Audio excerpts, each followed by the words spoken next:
Well, with Epic Universe opening in less than a month and a half from Universal Studios and the summer travel season just about upon us, Disney has rolled out yet another discount on top of the other discounts that they are already offering this summer. And the big question this summer is, how much of an impact is Epic Universe going to have on Disney World?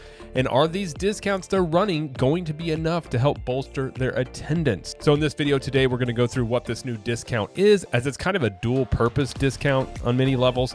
And we're also going to go over the discounts they have already announced and how this summer may shape up for Disney. So hi, I'm Jared with Capture the Magic, and this is from Blog Mickey, and it says Disney Plus subscribers, discounted Walt Disney World hotel rooms starting at $99 per night. It says Walt Disney World has announced a new hotel discount offer, this time for guests who are subscribed to the Disney Plus streaming service. The discount brings hotel room nights down to as low as $99 per night and is valid on 2-night stays or longer. Must be nights from June 29th to July 31st. Okay, so you have $99 per night at the standard rooms at the All-Star Sports Resorts, $169 per night for Woods View rooms at Disney's Port Orleans Resort. It's actually not a bad price at all on that. $229 per night for Cars Family Suites at Art of Animation. $249 per night for Deluxe Studios at Disney's Saratoga Springs Resort, and $339 per night for Savannah View rooms at Disney's Animal Kingdom Lodge. It says other discounted rates may be available as well. So obviously, I mean, this is both wanting to push Disney Plus subscribers, which that has been, up and down, I guess you could say overall. I mean, overall, Disney Plus is still, I think, $12 billion in the hole as a whole since they started that service. They've had some profitable, months here and there, but overall, it has not been the shining beacon that they wanted it to be, as they were kind of really pushing that during COVID very heavily. And also, again, another discount that they're running on top of the other discounts that they're running, which those discounts are currently 50% off kids tickets. If you purchase 3 days or more, 50% off for kids. 3-day, 3-park ticket. This one is $89 per day, essentially $267 total, but it does not include Magic Kingdom, which I think does say where their worry is this summer is the other parks outside of Magic Kingdom. They brought back the free dining plan and more Disney Resort room deals. And on these, you can save 30% on select Disney Resort hotel rooms. And they recently added that in there for the Disney Plus subscribers as well. So essentially that's, 4 or 5 different discounts they're running this summer. Obviously, with Epic Universe opening, a lot of people are going to be paying attention to that park. But I think a lot of people are also going to be paying attention to how do the Disney parks look? How's their attendance look? And I've said for a while, ever since they came out with those other deals, especially the one showing the 3-day park ticket that does not include Magic Kingdom, that right there is telling you where Disney's worry is. And from comments on this channel, from our podcast listeners, and just things I've seen all over the place, I think a lot of people are still going to go to Disney, but they're not going to go how they used to. I think most people that typically have gone to Disney may have gone for an entire week, and now you are seeing a lot of people going 2 or 3 nights at Universal and then also going to Disney, but just not as long. And I think that's something that Disney will feel if that turns out to be something that a lot of people end up doing. And obviously a lot of things Disney is currently doing, in my opinion, is to try and chip away dates from Universal. So you can run this deal and say, hey, if you're a Disney Plus subscriber, first off, we can try and bolster the amount of Disney Plus subscriptions, but at the same time, you can get $99 on a hotel room, which I haven't seen a Disney hotel room discounted to under $100 per night many, many years. And that is a very, very steep discount. Even the moderates, I mean, you're looking at Port Orleans for $169 per night. I haven't seen that. I don't know how long. Art of Animation Family Suite at $229. I mean, you're seeing some pretty hefty discounts on this, which I think enticing them to be that drastic of discounts is going to get some people to get a Disney Plus subscription to get these hotel rooms. Whether they keep Disney Plus or not, I don't know. But if people are looking to go to Disney or on the fence about it, a lot of these discounts I think are designed to get people to go, well, okay, let's, they got these deals over there.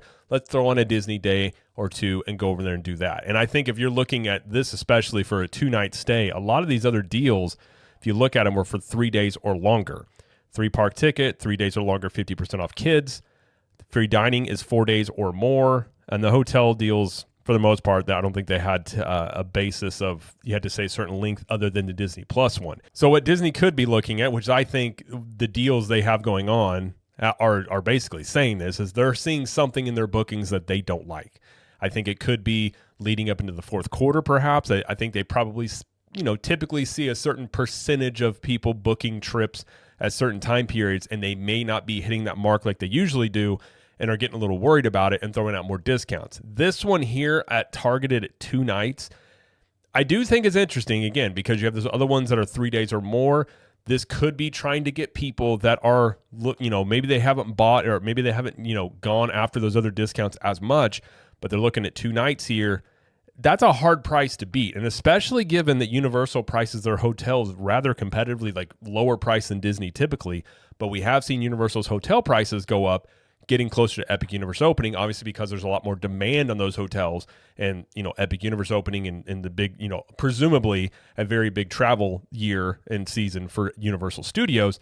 Disney could be discounting these rooms, trying to get Disney Plus subscribers on top of it, but getting people to come over and stay on their property, as their hotels may actually be cheaper than Universal's during this time period. And obviously, there's a lot of discounts out here for Disney because obviously they don't have anything to really rebuttal with Epic Universe other than discounts in the shows and parades they have going on this year. I think yet again, another discount like this is interesting timing, given that we just saw these discounts a couple of weeks ago. And not only is Disney running discounts, but it seems they may be in the process of bringing back some perks as well, as we had talked about a couple of videos ago, as they are piloting the return of the resort airline check-in service.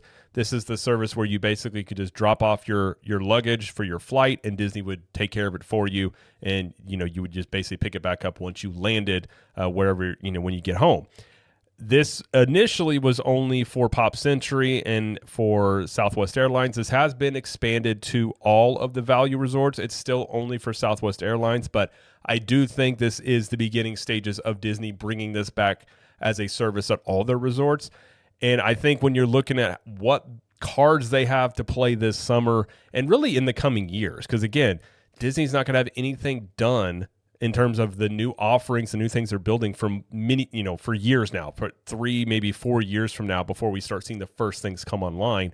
And Disney themselves actually had indicated that some of these projects could be affected by the potential tariffs out there.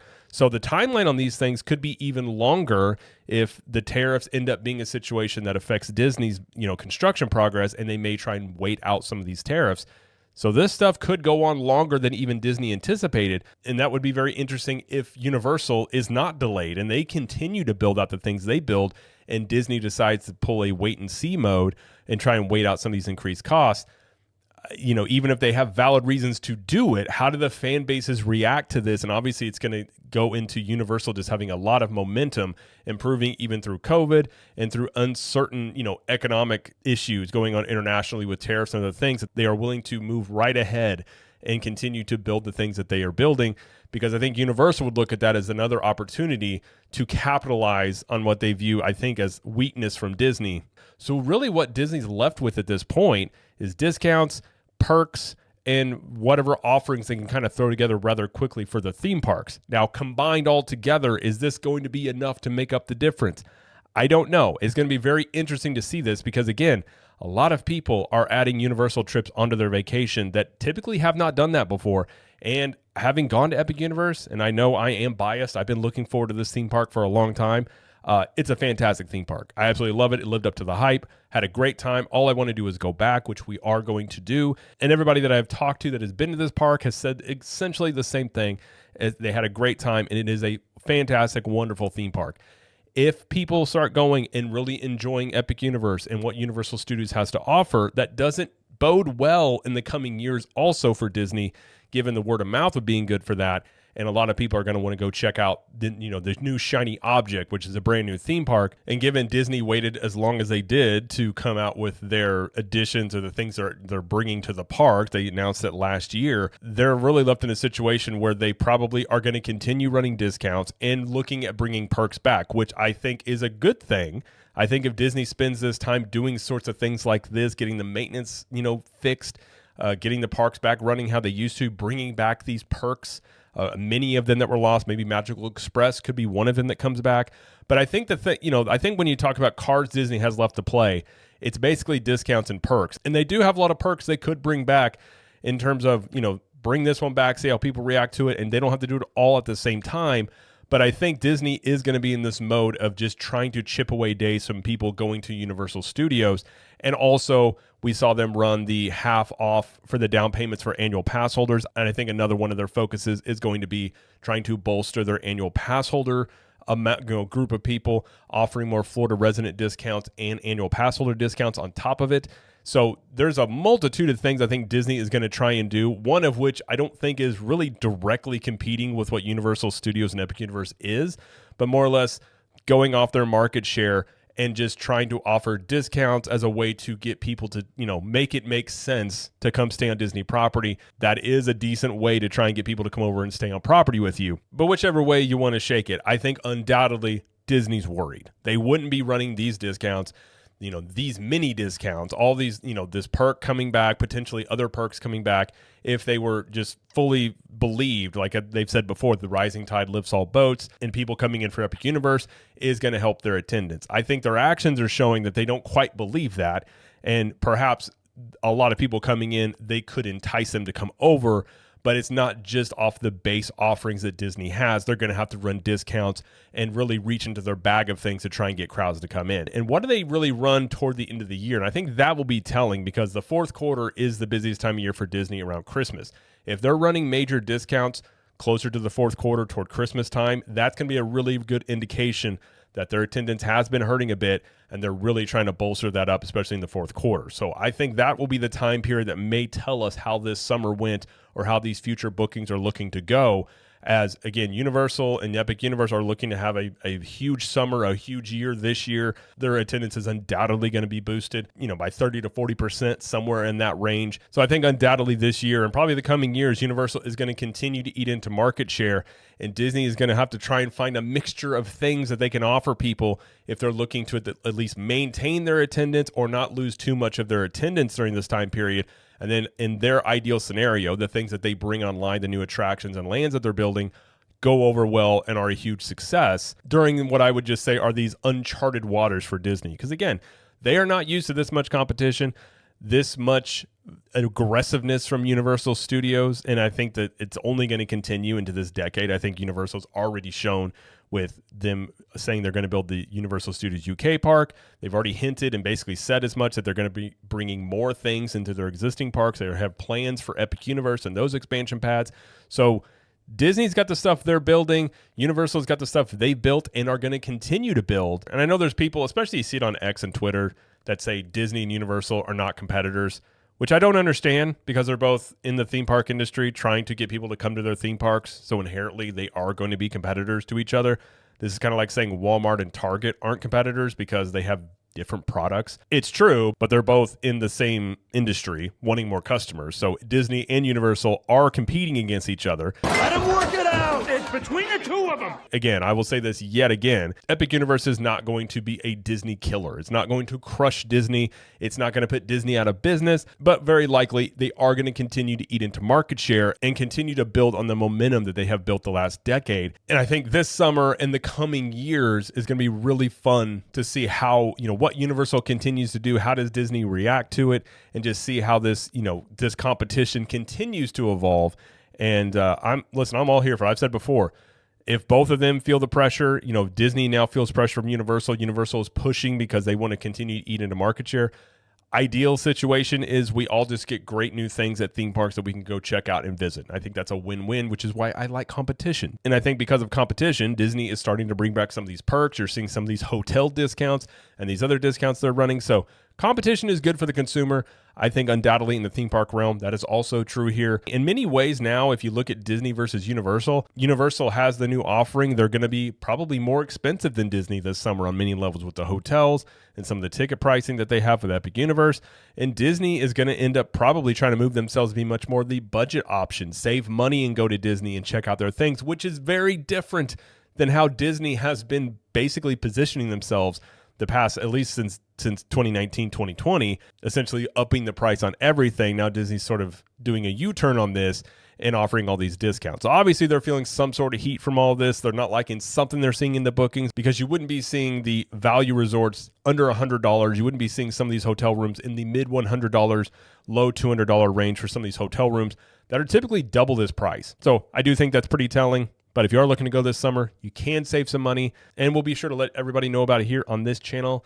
As these things unfold, we will talk about it here. But either way, that's going to be it, though, for this video. If you like this video, please like it and subscribe to the channel, as we do lots of coverage here of Universal Studios, Epic Universe, Disney World, and pop culture.